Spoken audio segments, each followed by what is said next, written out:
जहाज, ठीक है। वो ट्रांसपोर्ट जहाज जा रहा था यहां से भारत पार करते हुए सिंगापुर साइड में जा रहा था।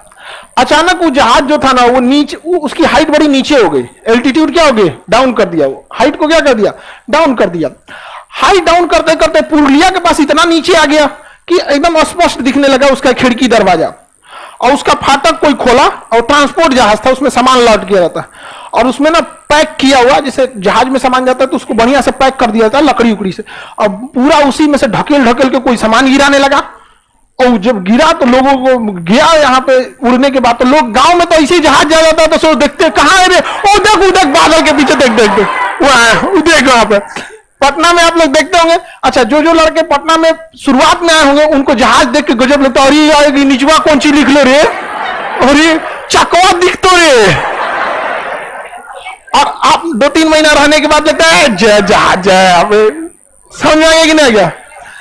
तो पुरुलिया में जब नीचे गिरा तो लोग ऐसे ही देखने चल आए, रे जहाज जहाज जहाज, सुइया विमान। और जब कंटेनर नीचे फेंका, लोग खोले इसमें क्या है, तो उसमें से निकलता है बंदूक, AK-47, गोली, ग्रेनेड, खतरनाक बंदूक वगैरह बहुत ज्यादा मात्रा में निकलने लगते हैं। जिसको मिला लूट लिया, लूट ले गया, 4-5 गो कोनो लेके चल गया। अब अच्छा वो गिराने वाला कहां था, अभी तक जांच हो रहा है। बाद में पुलिस आई तो जिसको 5 गो मिला तो कहते हमको भी मिला है 2 ठो। समझ आ रहा है कि नहीं, 1-2 को इधर उधर खपा दिया। पुलिस की तो कोशिश रहती है ना कि क्राइम को क्या किया जाए, कंट्रोल किया जाए। देखिए पुलिस अगर अपना काम करती है ना, अगर पब्लिक भी अपना काम कर देना तो बहुत जल्दी खत्म हो जाएगा। पब्लिक को भी एक बार सोचना चाहिए, वो भी साफ जल्दी नहीं देती है। समझ आएगी नहीं आ गया। तो बड़ा दिक्कत हुआ, पूरी गवर्नमेंट हिल गई कि सोच रहे इतना हथियार कैसे गिरा दिया, बोरा का बोरा बंदूक गिर रहा था। समझ आएगी नहीं आ गया। तो अगर किसी पब्लिक में हथियार ज्यादा हो जाएंगे तो पुलिस के लिए सांसत हो जाएगा, आफत हो जाएगा वहां पुलिस के लिए। बाद में जांच हुआ, पता चला क्या हुआ क्या नहीं। आपको पता ही है जांच, अगर किसी चीज को चौपट करना है तो जांच को दे दो, इसकी जांच होगी, हो गया, जांच हो रहा है। समझ में आएगी ना। और एकदम रद्द कर देना है तो UNO में डाल दो।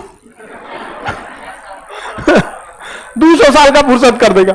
तो पुरुलिया का दुर्घटना हुआ था। आपके पिताजी की शादी उसी समय हुई थी।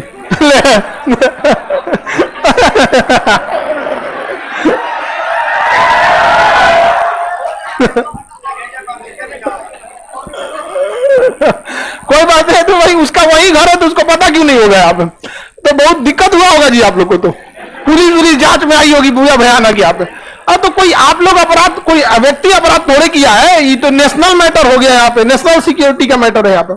देखिए हथियार बनाने के लिए ना रूस पूरी दुनिया में फेमस, पूरी दुनिया में रूस क्या है फेमस। और रूस का एक आदमी था क्लासिकोव, क्या नाम था, क्लासिनिकोव आदमी था, क्लासिनिकोव। इस उच्चारण का नाम वो अजीब अजीब होता है, क्लासिनिकोव। यही इंसान बंदूकों की डिजाइन सबसे बेहतरीन करता था। क्या नाम था इसका, क्लासिनिकोव। जब द्वितीय विश्व युद्ध खत्म हुआ ना तो रिपोर्ट आई कि द्वितीय विश्व युद्ध में क्या हुआ, हम क्यों हारे, क्या रीजन था, तो केस स्टडी बनती है ना। तो 1945 में जब द्वितीय, 44 में ही लगभग खत्म हो चुका था, 45 में मारा परमाणु बम सहा हो गया, कोई अमेरिका के आगे टिकने वाला नहीं था। तो रिपोर्ट आई कि सैनिक को क्या तकलीफें आई थी। तो बहुत बार ऐसी समस्या आई थी ना कि हथियार जाम हो गया था, और युद्ध के मैदान में फौजी का हथियार जाम हो गया ना, चुपचाप टुकुर टुकुर देखिए, आपका कहिए बगल वाले भाई दिन बंदूक को हम ही मारी, कलम है भाई नहीं के चलते ही, छिरी कैसे छिरी चलते इसे। हथियार जाम हो जाएगा, करेंगे क्या चीज आप। हाँ इतना गोली चलता है धर धर धर कि आपका आवाजें नहीं सुनाई देगा। और बहुत बार इतनी शांति रहती है कि आपको बोलना ही नहीं है, इशारों में काम करना है। बहुत सारी रशियन सोल्जर्स मारे गए थे इसी समस्या की वजह से कि उनका हथियार जाम हो गया था। तो क्लासिनिकोव को ने कहा कि मैं हथियार बनाऊंगा जो जाम न हो, और इसने ऑटोमेटिक हथियार बना दिया, लोड करने की जरूरत ही नहीं था। क्या बना दिया, ऑटोमेटिक हथियार बना दिया। 1 सेकेंड में 16 गोली, 1 सेकेंड में धड़धड़ा के मार देगी। 1 सेकेंड कितना गोली उधिया के रख दिया यहाँ पर ऑटोमेटिक। और इसने 1947 में बनाया था। क्लास ऑटोमेटिक का ए, क्लासिनिकोव का के, AK-47 AK-47 दुनिया में सबसे ज्यादा अगर किसी ने जान लिया है ना, इसी राइफल ने जान लिया है। इसी का चाइनीज वर्जन है AK-56 है, वो कोनो काम का नहीं उससे। AK-47 बहुत तगड़ा होता है। आपने कोई एनसीसी में आर्मी अटैचमेंट कैंप किया है? हाँ, CATC नहीं, आर्मी अटैचमेंट। तो आर्मी अटैचमेंट में आपको LMG दिया होगा, SLR दिया होगा, 303 दिया होगा। AK-47 बहुत कम लाते हैं लोग, क्योंकि एनसीसी में अलाउड नहीं है। अभी हो गया होगा, हमें नहीं पता, हम लोग के समय नहीं लाया गया था यहाँ पर।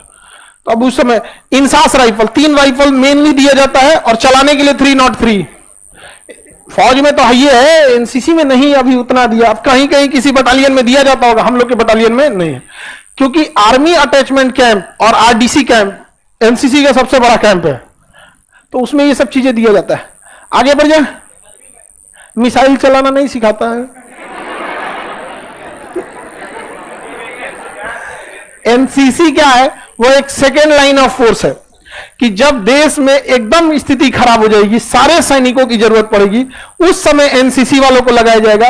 वो आर्मी से पूरी तरह से जुड़े होते हैं, उनको पता होता है। आप बोलेगा कि 7.62 mm का एम्यूनेशन चाहिए, तो पता है उसको कौन सा है 7.62 mm, और एक आम आदमी को बोलेगा 7.62 mm तो 5.56 mm थमा देगा, बंदूकों में लगभग नहीं करेगा कि कौन गोली लिया है, बाहर गिर जा रहा है।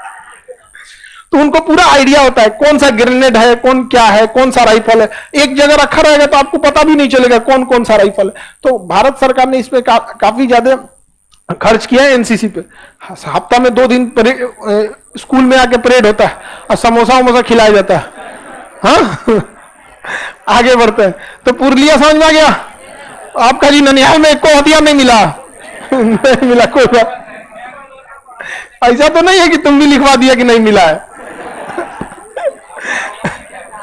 आगे देखिए आप, तो ये जगह हो गया, समझ में आ गया? ये खनिज के लिए प्रसिद्ध, ये द्वीपीय क्षेत्र, ये पर्यटक और पहाड़ी क्षेत्र।